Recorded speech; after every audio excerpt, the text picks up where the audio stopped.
नमस्ते। छत्तीसगढ़ के रायगढ़ से एक बेहद गंभीर और चिंताजनक खबर आ रही है, जहां पुलिस की निष्क्रियता पर गहरे सवाल उठ रहे हैं। रायगढ़ CG-13 ढाबा कांड, 20 दिन बाद भी आरोपी आजाद, पुलिस पर गंभीर आरोप। रायगढ़ में CG-13 ढाबा मारपीट कांड को 20 दिन से ज्यादा का समय बीत चुका है, लेकिन इस जानलेवा हमले के आरोपी अब भी खुलेआम घूम रहे हैं। ये मामला न्याय व्यवस्था पर बड़ा प्रश्नचिन्ह खड़ा कर रहा है। ये घटना 29 जून 2025 की है। हमलावरों ने फावड़े और लोहे की रॉड से हमला किया, जिसमें एक पीड़ित का पैर टूट गया और दूसरे के कान का पर्दा फट गया। मेडिकल रिपोर्ट और FIR में ये चोटें स्पष्ट रूप से दर्ज हैं। बावजूद इसके रायगढ़ पुलिस ने अब तक एक भी आरोपी को गिरफ्तार नहीं किया है।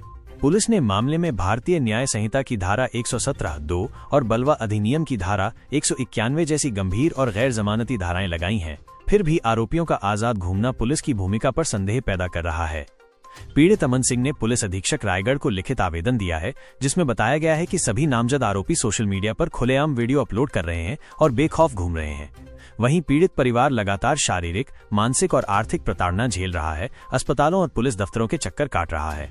सवाल ये है कि जब पुख्ता मेडिकल रिपोर्ट, चश्मदीद गवाह और वीडियो जैसे सबूत मौजूद हैं, तो गिरफ्तारी में इतनी देरी क्यों? क्या रायगढ़ पुलिस किसी राजनीतिक या बाहरी दबाव में है, या आरोपियों को किसी रसूखदार का संरक्षण प्राप्त है? ये केवल लापरवाही नहीं, बल्कि पीड़ितों के न्याय के अधिकार का खुला उल्लंघन है। पीड़ित पक्ष ने अब पुलिस को सीधी चेतावनी दी है। उन्होंने कहा है कि यदि अगले 48 घंटे के भीतर आरोपियों की गिरफ्तारी नहीं होती है, तो वे पुलिस अधीक्षक कार्यालय में आमरण अनशन पर बैठ जाएंगे। रायगढ़ पुलिस को इस मामले पर जवाब देना होगा। क्या वे न्याय के रक्षक हैं या अपराधियों के संरक्षक? ये सवाल आज रायगढ़ की जनता पूछ रही है। उद्घोष समय के लिए छत्तीसगढ़ स्टेट हेड प्रेम सिंह राज। मैं अमन सिंह, CG-13 ढाबा मेरा छोटा भाई चलाता है और काशीराम चौक में रहते हैं हम लोग। और 27 तारीख को हम लोग रथ यात्रा में गए हुए थे, तो 10-15 लोग ढाबे में घुसे और खाना पीना उन लोग अपनी मर्जी से बनाए और स्टाफ का 19 रोटी, 2 किलो मटन, 1 फुल चावल बनवाए। 600 रुपया कुछ बिल हुआ। स्टाफ बोला भैया 600 रुपया हुआ है।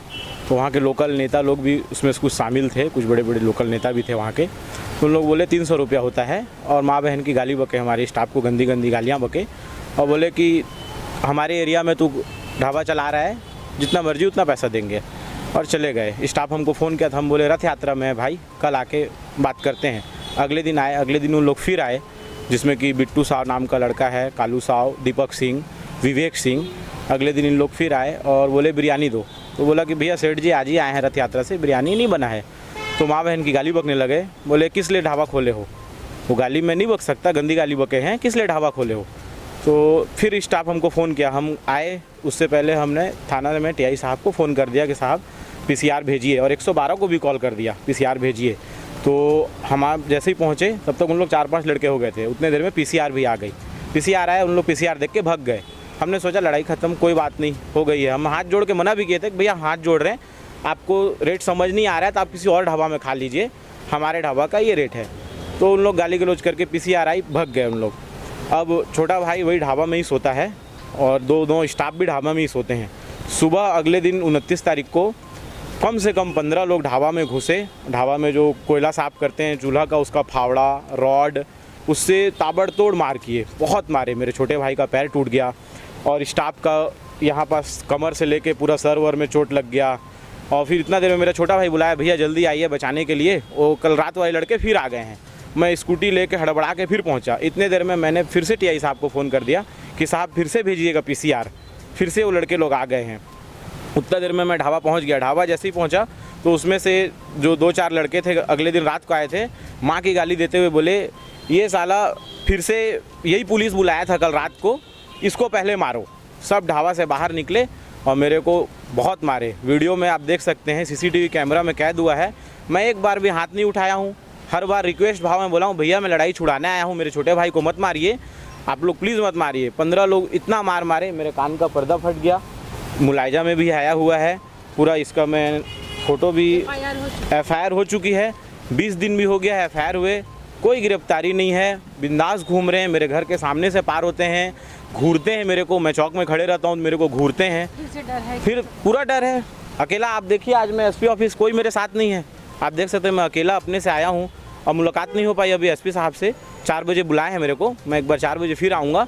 और गिरफ्तारी चाहिए मेरे को, क्योंकि 15 लोग आके, छोटा सा ढाबा, 900-1000 रुपये गल्ला होता है। मैं किसी प्रकार का कोई गलत काम नहीं करता ढाबा में, ना कुछ, सिर्फ दाल चावल बेचता हूँ। कभी भी आके कोई भी चेक कर सकता है। अब तो 20 दिन से बंद भी है, मेरा आजीविका का कोई साधन नहीं है। ढाबा डर में बंद रखे हैं, इतना ज़्यादा इन लोग दबाव बना के रखे हैं हमारे ऊपर, और बहुत सारे लोकल नेता भी उनके सपोर्ट में हैं। तो देखिए, न्याय की मांग करता हूँ मैं।